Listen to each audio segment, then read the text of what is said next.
Jusqu'à 13h30, les midis de culture. Nicolas Herbeau, Géraldine Mosna-Savoie. Notre rencontre quotidienne, c'est une conversation à trois voix avec notre invité. Ce midi, il est artiste plasticien et depuis le 20 avril dernier jusqu'en novembre prochain, son art s'expose dans le pavillon français de la 60e Biennale de Venise, car c'est lui qui a été choisi pour y représenter la France, avec plus de 80 sculptures, des œuvres vidéo et musicales, ainsi qu'une dimension olfactive. L'exposition de Venise est une expérience multisensorielle que l'on va tenter de vous faire partager, de vous faire découvrir ce midi à la radio. Bonjour Julien Creuset. Bonjour, bienvenue. Vous allez bien? Oui, très bien, et vous, bienvenue. Merci. Julien Creuset, avant d'être celui qui représente la France pour cette 60e biennale, donc, durant ces quelques mois d'exposition à Venise, que représentait cet événement pour vous, en tant qu'artiste, cette biennale de Venise? J'ai toujours entendu parler de la Biennale de Venise. Et puis quand j'étais étudiant aux Beaux-Arts de Caen, on a eu la chance de faire ce voyage scolaire qui m'a marqué. Et où on prend le bus et puis on arrive jusqu'à Venise, on prend le bateau et puis on découvre en fait qu'est-ce que c'est la Giardini, l'Arsenal, qu'est-ce que c'est cette ville qui se transforme et accueille pleinement l'art et la culture. C'est assez incroyable. C'est une expérience de voyage, si je vous comprends bien, mais c'est aussi une expérience de formation artistique, de découverte aussi. Qu'est-ce qu'on découvre quand on va dans une biennale comme ça? Moi, je réduirais pas la biennale à ce qu'est la ville de Venise. Je crois que c'est une ville qui se transforme en permanence, qui porte en elle comme ça une histoire qui devient intéressante. Mais il y a autant l'architecture que la musique, que le cinéma, que la danse.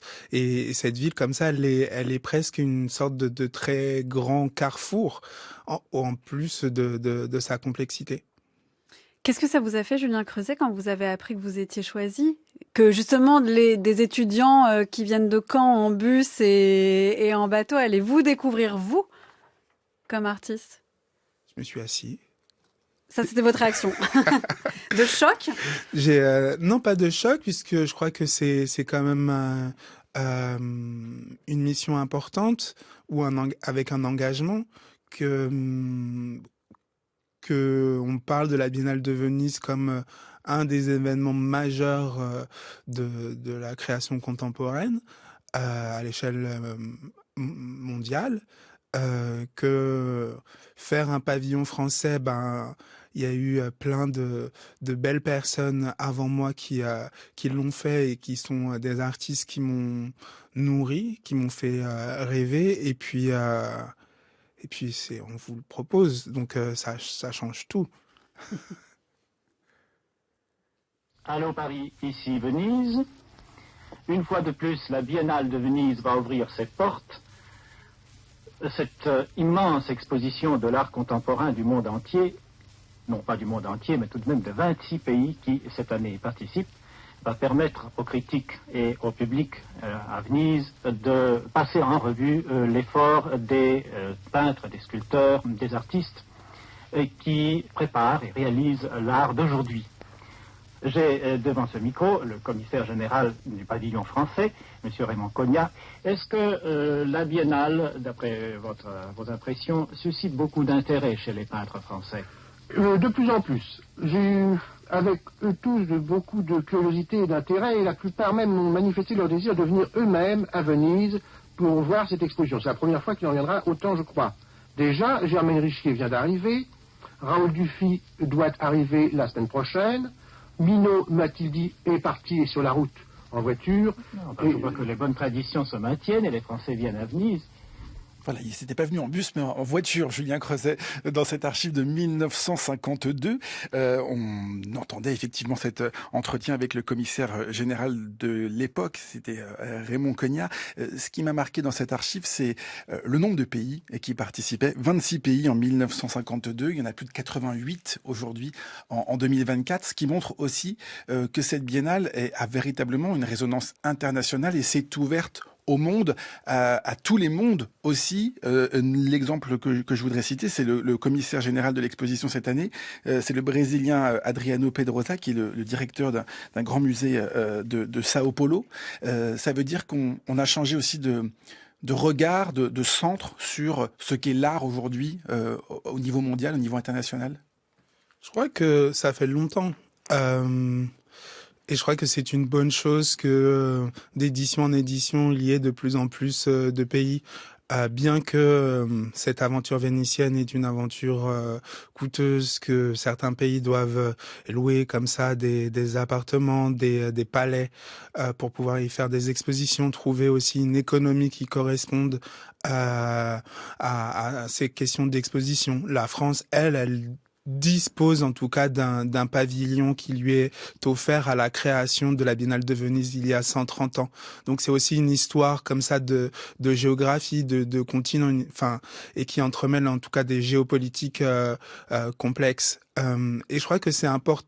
Et ce que je veux dire quand je dis que c'est important qu'il y ait de plus en plus de nations, de propositions qui soient faites, c'est que je crois qu'il y a longtemps, quand on pense à la question des surréalistes, par exemple, il n'y a pas de surréalisme sans interconnexion, par exemple avec le continent africain ou sans mouvement avec avec le continent américain.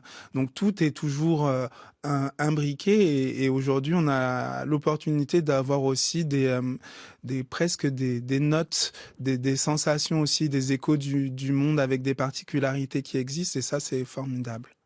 Alors c'est vrai que d'abord cette biennale, cette exposition internationale a été très centrée sur l'Europe et puis vous l'avez dit, au fur et à mesure des années ça s'est ouvert, ça s'est élargi. Il y a aujourd'hui plus de diversité dans ce qui est proposé aussi. D'ailleurs le titre de cette exposition internationale cette année en 2024 c'est étrangers partout, avec cette question de la circulation, cette question des migrations, de l'exil aussi, des interconnexions entre effectivement les pays et les artistes. J'imagine que ça, dans votre pratique en tant qu'artiste plasticien, ça vous touche personnellement et particulièrement. Vous vous y sentez bien dans cette exposition en 2024? Moi, je me sens bien tout court en 2024. Je me sens dans ma peau, bien dans mes baskets. Et ce que je crois, c'est que il y a aujourd'hui la possibilité d'habiter et de vivre ces particularités les plus sensibles, en fait. Et ce que moi, je représente comme un individu, indirectement, je représente du mouvement, je représente de l'histoire, des interconnexions culturelles et de différents continents. Et puis, ça se cristallise, en tout cas en ma personne, par la Martinique. En fait aussi, qu'est-ce que ça veut dire d'un point de vue historique ou qu'est-ce que ça veut dire aussi d'un point de vue national ou départemental. Et c'est ça qui est en train de se jouer. Donc, à partir du moment où notre planète ronde devient aussi horizontale et qu'on peut écouter les voix toutes les voix, je crois que ça commence à être intéressant aussi. On va en écouter des voix, évidemment. La Martinique, je le précise, vous avez grandi une partie de votre jeunesse en Martinique. On va y revenir. D'abord, j'avais fait une promesse à nos auditeurs et à nos auditrices, c'était d'entrer dans cette exposition, dans ce pavillon français de cette biennale de Venise. J'ai cité quelques chiffres, mais vous allez essayer peut-être de nous décrire un peu mieux que je ne pourrais le faire, cette exposition. 80 sculptures, des œuvres vidéo, des œuvres musicales et une dimension olfactive. Quand on rentre dans ce pavillon français à Venise, Julien Creuset, qu'est-ce qu'on découvre? Où on rentre dans quel monde? Avant d'entrer, on est sur une colline, le point le plus haut de Venise, qui est un petit monticule artificiel sur lequel il y aurait le pavillon français, le pavillon de la Grande-Bretagne, le pavillon allemand et le Canada, pas très loin. Et là, à cet endroit-là, comme ça, on est un peu comme dans un carrefour et on entrevoit une vidéo qui joue avec l'échelle et l'architecture du pavillon français. Cette vidéo, elle montre une fontaine qui est familière quand on est français, quand on s'est baladé à Paris, qu'on a été au bout du jardin du Luxembourg. Et qu'on voit la fontaine des 4 nations, des 4 continents du moins. Et il y a cette grande ronde avec des allégories de plusieurs continents, de l'Europe, de l'Afrique, de l'Amérique, de l'Asie, qui tiennent comme ça une sphère, qui jouerait comme ça les 4 points cardinaux. Et l'idée, avant tout, c'est presque de dire que cette sculpture de Carpeaux, qui est déjà assez vieille, comme ça, qui relate comme ça d'une époque, peut venir s'émanciper, où chaque allégorie peut se mettre à se mouvoir, à danser. Et donc là, on rentre dans une ronde comme ça qui nous invite à faire le tour. Et puis on rentre dans le pavillon. Il y a quand même comme une sorte d'intensité de sculpture, d'objets, d'interaction avec du son, d'interaction avec des odeurs. On peut voir différents écrans. Un écran montrerait comme ça un élément du pont Alexandre III, où il y aurait des allégories de l'amour autour d'un lampadaire qui porterait dans leurs mains un poisson et qui se mettrait aussi à danser tête en bas. Il y aurait une tortue prise dans des filets qui serait protégée par d'étranges poissons, serpents, murènes, épée de Saint-Georges. Et puis il y aurait le Neptune du palais des Doges qui serait juste à côté de Mars, qui mettrait lui aussi à raconter une autre histoire avec ses mouvements. Donc il y a comme ça toute une intensité qui se télescope et qui crée quelque chose de particulier pour celui qui visite le pavillon. C'est ça votre objectif, c'est de faire ressentir des choses aux visiteurs. C'est-à-dire qu'il y a, quand on parle d'une exposition immersive, il y a une forme d'engagement du corps quand on rentre dans ce pavillon, quand on se confronte à vos œuvres, à ces odeurs, à ce qu'elles représentent aussi, au message que vous voulez faire passer. Je crois qu'une exposition doit se vivre avec l'ensemble de son corps, autant avec ses pensées, sa tête, mais autant physiquement, puisque on est invité à déambuler, et on est amené à regarder. Regarder, c'est aussi chercher. Le corps, il cherche sa position dans l'espace. Et puis, il y a toutes ces ensembles de sens dont on dispose en tant qu'être humain qui peuvent être comme ça sollicités aussi. Et j'ai l'impression que cette manière de stimuler peut créer en nous des choses. En vous écoutant décrire ce qu'il y a dans cette exposition, j'étais en train de repenser à quelque chose d'actualité. Avec l'arrivée et l'organisation des Jeux Olympiques et Paralympiques à Paris cet été, on se questionne, on réfléchit beaucoup. Il y a eu beaucoup de débats sur comment on représente la France. Qu'est-ce qui représente la France? Quels sont les symboles, les monuments? Est-ce que ce sont des questions durant tous ces mois de préparation de cette exposition qui vous ont évidemment interrogé? J'imagine que oui. Mais quel est le résultat de cette réflexion selon vous? Quelle France vous vouliez montrer dans ce pavillon? Je crois qu'il y a autant de France que de Français. Il y a autant de France que de départements. Et puis, on habite un monde qui est chargé d'histoire, et une histoire avec un grand H.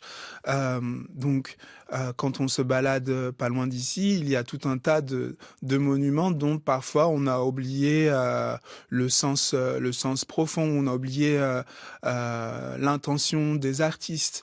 Je veux dire, aller, je sais pas, un peu plus loin à Saint-Michel, ou aller au Luxembourg, ou aller à Versailles, et être face à une allégorie. Aujourd'hui, une allégorie, par exemple, de l'amour, des eaux, ou que sais-je. Aujourd'hui, on peut se positionner ou se questionner vis-à-vis de ce type de représentation aussi, et qu'est-ce qu'elle représente en 2024 pour nous, comment nous on peut les réinterpréter, ou même être de façon immédiate ou contemporaine à l'instant où l'on les vit, en contact avec ces formes. Donc ça, c'est quelque chose qui me touche, parce que j'ai l'impression qu'on peut presque dénouer, décortiquer, raconter différemment des histoires, et donner en fonction de qui on est, d'autres perspectives de compréhension. Et qu'est-ce que ça sent Ça dépend si le nez, notre nez est un nez éduqué, c'est un nez de fumeur, si on vient de se entraîné. brosser les dents. Exact. Je pense qu'il y a des gens qui ne sentent absolument rien. Peut-être Parce que quand on dit dimension olfactive, moi je me dis ah mais ouais, j'ai envie de visiter une exposition où il y a de l'odeur en fait comme ça. J'ai l'impression que tous les endroits, les musées, les endroits d'exposition sont des endroits neutres de passage. Je suis pas d'accord.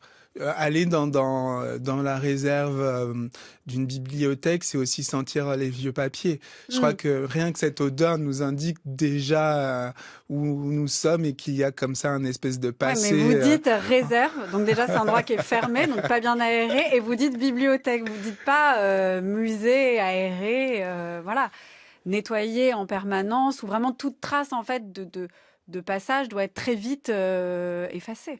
L'odeur, en tout cas, ou cette dimension olfactive, je voulais pas tant en faire un sujet. En fait, je voulais la murmurer ou la chuchoter aux visiteurs, que cette odeur puisse peut-être convoquer comme ça des histoires dans le corps. Et puis aussi, indirectement, parler presque de choses, de senteurs qui elles-mêmes voyagent, et quand elles voyagent, racontent d'autres choses en fonction de contacts avec d'autres cultures. Donc, c'est un peu de cette façon.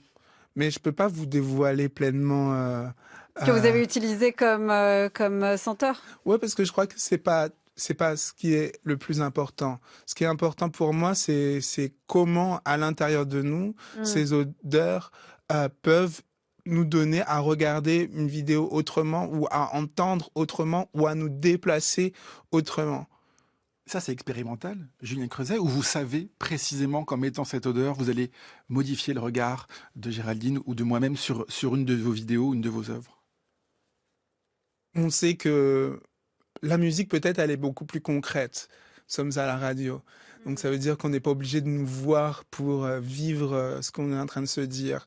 Et je sais que, par exemple, la musique, elle, qui va s'entremêler à l'acte de voir une sculpture physique auquel on peut tourner autour, va créer quelque chose en nous. Donc ça, c'est une donnée qui m'intéresse. La subtilité aussi d'une odeur peut venir aussi affecter encore autrement. Et c'est assez simple, en fait. Je crois que notre corps est une machine complexe et qu'on peut utiliser tous les aspects. Jusqu'à 13h30, les midis de culture. Nicolas Herbeau, Géraldine Mosna-Savoie.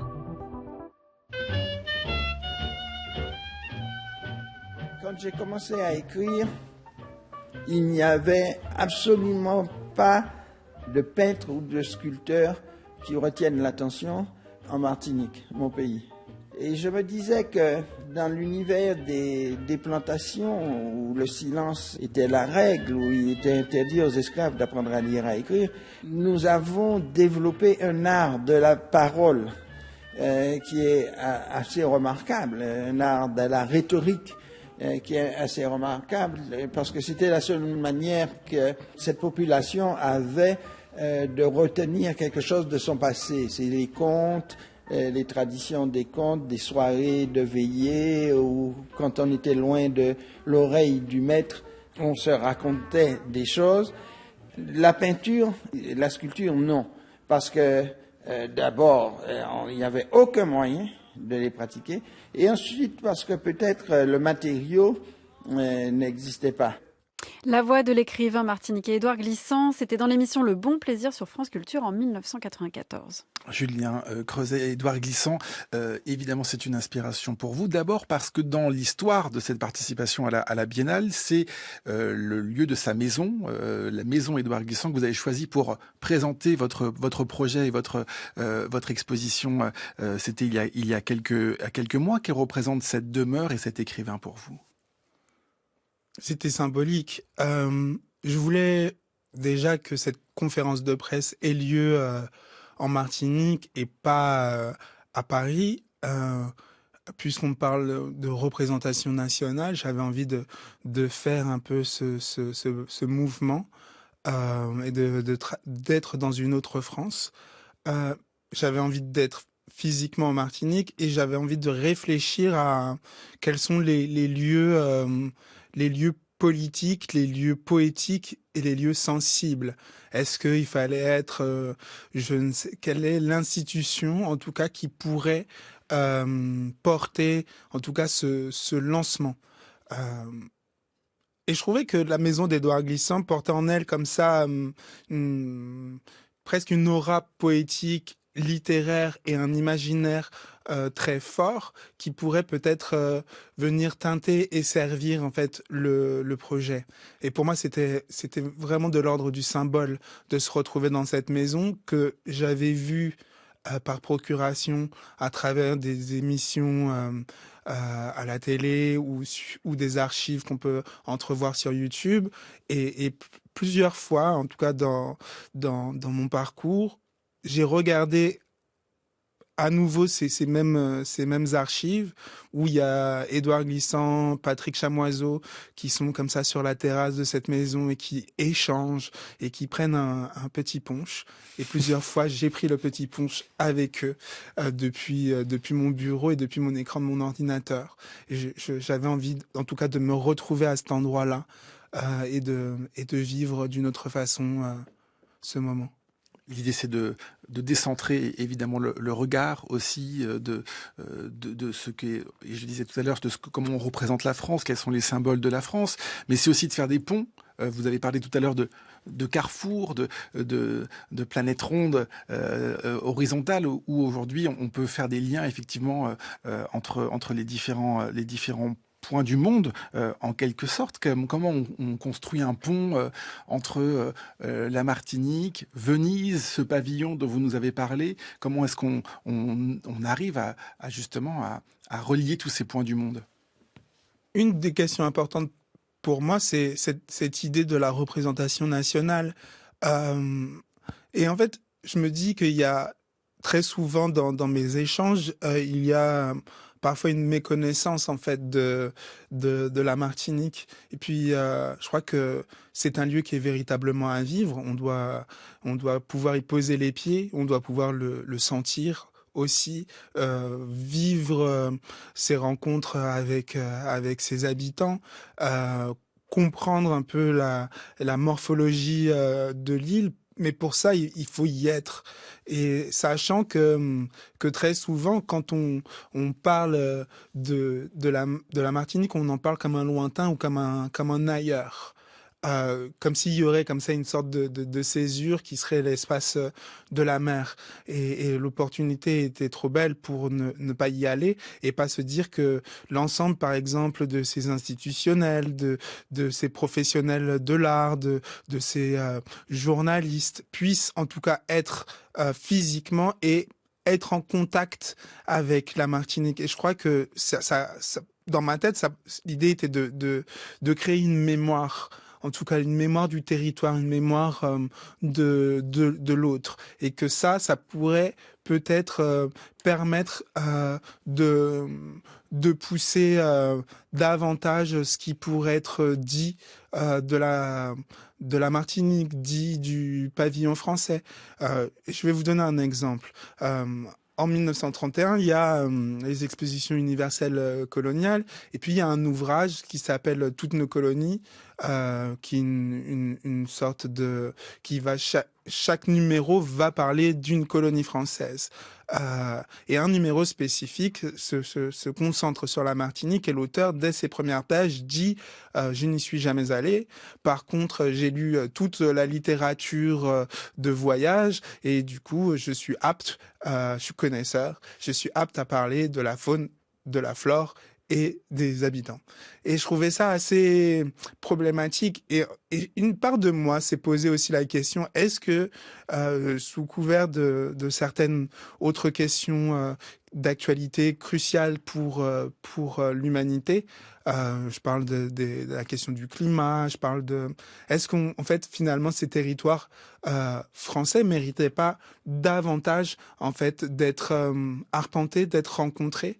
d'être mis en contact aussi pour qu'on puisse avoir aussi d'autres clés, d'autres sensations, d'autres petites choses sensibles qui est en fait ce qu'on ne peut pas traduire de ce que nous donne une rencontre. Mais est-ce que c'est suffisant, Julien Creuset, d'aller en Martinique une fois, comme vous l'avez proposé en faisant votre présentation? Le risque aussi, c'est les gens se déplacent et disent ah bah ça y est, je sais tout de la Martinique, j'y ai posé les pieds, j'ai parlé avec 2 personnes. C'est aussi le risque du tourisme d'une certaine manière, où en fait on a une idée tout aussi cliché sur les choses qu'on a faites une fois en fait. En tout cas, il faut commencer. Enfin, c'est déjà bien d'y aller une fois, c'est vrai. C'est vrai. Il faut avoir une impulsion. Et puis, ça n'a pas été qu'un voyage de presse. Selon les mots de certaines personnes, c'était presque un voyage initiatique au sens où on a rencontré en fait des artistes. On a été visiter, je sais pas moi, l'atelier de Christian Bertin. On a rencontré Victor Anissé devant sa fresque à Schellcher, une fresque qui était là depuis un longtemps et qui n'avait jamais été inaugurée. Donc en fait, symboliquement, elle a été inaugurée à ce moment-là. On a rencontré plusieurs artistes, Ernest Breuler, des plus jeunes, Simone Lagrand, les étudiants de l'école d'art du campus caribéen de Fort-de-France. Et je crois que, en fait, pour moi, c'est une première fois, mais c'est aussi une impulsion.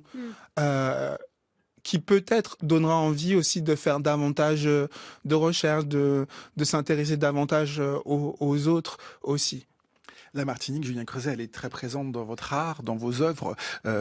D'abord parce que vous y avez grandi, même si vous êtes né en métropole. Quel souvenir continue d'infuser aujourd'hui dans votre art? Alors je vais citer tout de même le titre de l'exposition. Je l'ai pas fait depuis tout à l'heure, mais peut-être vous allez comprendre pourquoi. C'est qu'il est très long et je vais essayer de pas me tromper. Attila, cataracte, ta source au pied des pitons verts finira dans la grande mer, gouffre bleu. Nous nous noyâmes dans les larmes marées de la lune. Qu'est-ce que ça signifie? Qu'est-ce que ça signifie pour vous? C'est une bonne question. Moi, j'ai retenu le piton vert, le gouffre bleu. Il y a quelque chose de très poétique. Je ne sais pas ce que ça signifie pour vous. Moi, je suis allé une fois en Martinique et je pense avoir reconnu en travaillant sur votre exposition et votre parcours et votre œuvre certains endroits en Martinique. Après, je ne peux pas vous donner d'explications plus précises. Mais en tout cas, vous, les mots ont une importance dans votre art. Je voulais que le titre de Pavillon soit une œuvre, plus qu'un titre.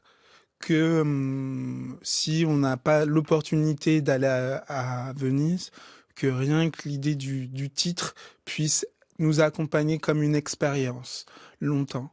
Que ce poème peut se relire à chaque instant. Ou dans des années. Ça, c'est quelque chose qui m'intéresse. Que si on a oublié l'expérience du pavillon, si on n'a pas pu l'éprouver, il y a encore ce titre qui, pour moi, est une forme en tant que telle qui va générer en nous, comme ça, des images. Et puis, il me fallait un titre qui crée du mouvement, qui crée du déplacement. On pourrait commencer par qui est Attila? Attila, quand on se trouve à Venise, en Italie, qu'est-ce que ça veut dire? Est-ce qu'on revient comme ça à des vieilles histoires que l'on peut voir en tout cas dans certaines peintures de conquérants? Est-ce qu'on rejoue une histoire napoléonienne? Est-ce que finalement on se déplace pas un peu plus loin et qu'on voit comment ces noms aussi ont traversé les océans pour être donnés à des personnes afro-descendantes, par exemple, et comment c'est ce nom symbolique avec toute sa charge deviendrait peut-être le nom d'une source d'eau. Et j'avais besoin en tout cas d'un espace qui puisse moi me permettre de faire des allers-retours comme ça, rien que dans la manière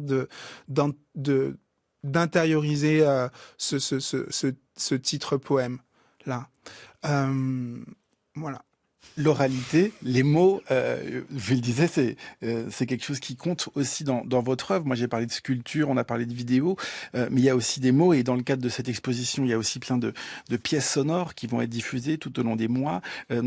Ça veut dire que vous êtes aussi une forme de conteur, de raconteur d'histoire du passé, du présent et peut-être même d'imagination de l'avenir.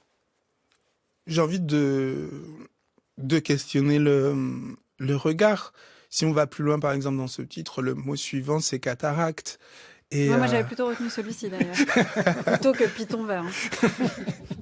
Et le mot cataracte est intéressant puisqu'on pense tout de suite à une maladie qui vient affecter nos yeux, vient affecter notre regard. Et en même temps, quand on remonte à l'étymologie, on arrive aussi à cette question de la chute d'eau, de la cascade, où l'eau est tellement fluide, tellement rapide qu'elle est indécelable, en fait, dans sa matérialité. Et du coup, elle est presque invisible, insaisissable. Et je crois qu'il y a est-ce qu'une exposition ne doit pas aussi avoir ces espaces de résistance, montrer en même temps avoir une sorte de réserve. Donc c'est des choses aussi comme ça qui m'intéressent et qui m'intéressaient.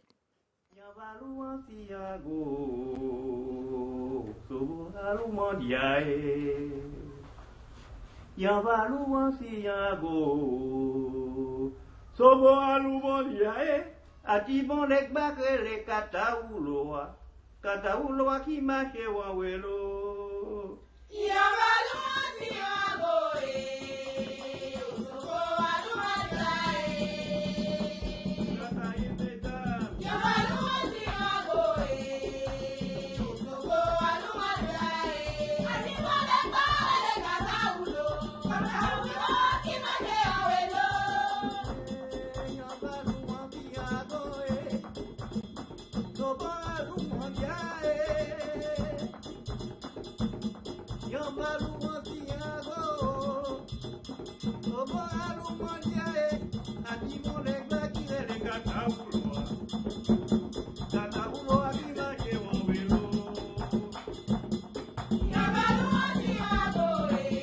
Un extrait du titre Ouansignan interprété par Pierre Chériza, l'un des plus grands musiciens haïtiens. Une musique qui appartient à la culture et au culte vaudou. Julien Creuset, c'est l'occasion de parler de votre exposition aussi à Grenoble, qui se tient jusqu'au 26 mai prochain. Il reste donc encore quelques jours pour découvrir au magasin ce Centre national d'art contemporain une exposition qui a un nom très long aussi, mais qu'on peut résumer par Au téléphone, Oracle Noir. C'est un poème, effectivement. Vous arrivez à réhabiliter en quelque sorte la culture vaudou aussi dans cette exposition, sans peut-être, en nous sortant des clichés qu'on peut avoir sur ce que c'est cette culture aussi. Je sais pas pourquoi vous parlez de ça. Je crois qu'il y a eu des évocations au vaudou dans certaines expositions, mais pour moi c'est pas un sujet. Il y a eu cette exposition en février 2023 à Pigalle, précisément, qui s'appelait Les possédés de Pigalle, ou la tragédie du roi Christophe, qui jouait spécifiquement d'une histoire en fait qui était relatée dans le monde à la fin des années 70 du premier temple vaudou qui aurait été dans le quartier, et où il y aurait un certain nombre d'initiations. Et je me suis intéressé à cette histoire, et j'ai voulu en tout cas presque faire un travail d'enquête, retrouver des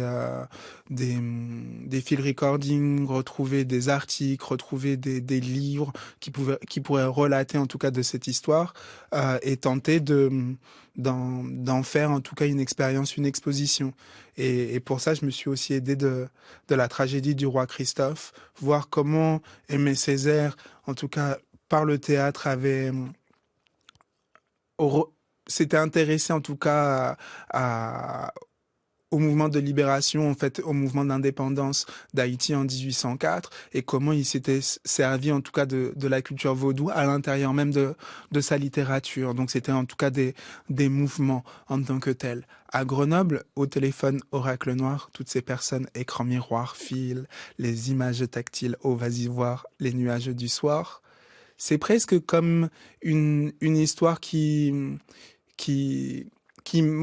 posera encore la question du regard, peut-être de façon plus pragmatique avec notre rapport à l'écran, au téléphone, à l'ordinateur, où j'ai la sensation qu'on est encore face à une pierre volcanique vitreuse qui serait l'obsidienne. Quand j'ai mon smartphone dans les mains, je me dis, je tiens une obsidienne et que ce serait presque une histoire très ancienne où une sorte, le téléphone deviendrait cette pierre qui aurait pu servir d'oracle parce qu'on verrait notre reflet à l'intérieur. Et j'avais envie comme ça de revenir peut-être à des histoires qui paraissent comme ça plus primaires, mais qui sont tout aussi sophistiquées pour parler de comment on regarde ou comment on se pose un certain nombre de questions. Vous avez différents médiums que vous utilisez. On a parlé de la musique, des odeurs, des vidéos.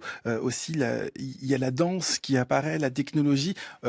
On se pose souvent la question de comment vivent les artistes, dans quel monde ils vivent. Vous, on a l'impression vraiment que vous êtes dans le même monde que nous et que vous arrivez à voir des choses, à nous montrer des choses qu'on ne voit pas. Je crois que quand j'arrive pas à faire une sculpture, je produis un morceau ou une pièce sonore. Quand j'arrive pas à faire une pièce sonore, je produis un film. Et j'essaye d'entremêler toutes ces envies et de voir comment elles peuvent créer du sens ou se mettre à dialoguer. Parce que j'ai certaines frustrations, par exemple, avec la question de la sculpture. L'histoire de l'art est tellement importante que prétendre à faire une bonne sculpture en 2024, c'est presque un acte de courage. Essayer de faire quelque chose qui n'a pas été fait avec ce que le corps, les mains permettent de faire, c'est aussi un acte de courage, voire être prétentieux. Et j'essaye de voir comment tout ce que j'aime, tout simplement, peuvent venir presque être dans une sorte de point névralgique et exister pour proposer en tout cas quelque chose. C'est comme si à un moment donné le silence de la sculpture me posait des problèmes et que la non-physicalité du son me posait aussi des problèmes, bien qu'un son puisse être profondément physique et que ses basses peuvent nous traverser. Merci beaucoup Julien Creuset d'être venu dans les Midis de Culture. Je rappelle que dans le cadre de la 60e édition de la Biennale internationale d'art de Venise, qui se tient jusqu'en novembre prochain, on peut découvrir donc votre exposition dans le pavillon français, exposition dont le commissariat est assuré par Céline Kopp et Cindy Sissoko et qu'on peut découvrir jusqu'au 26 mai prochain à Grenoble, une exposition donc au magasin Le Centre national d'art contemporain à Grenoble. Pour finir, Julien Creuset, nous avons choisi 2 chansons, 2 inspirations, j'espère qu'on ne s'est pas trompé, Miles Davis ou Jacques Courcil. Lequel des 2 souhaitez-vous écouter ? Jacques Courcil.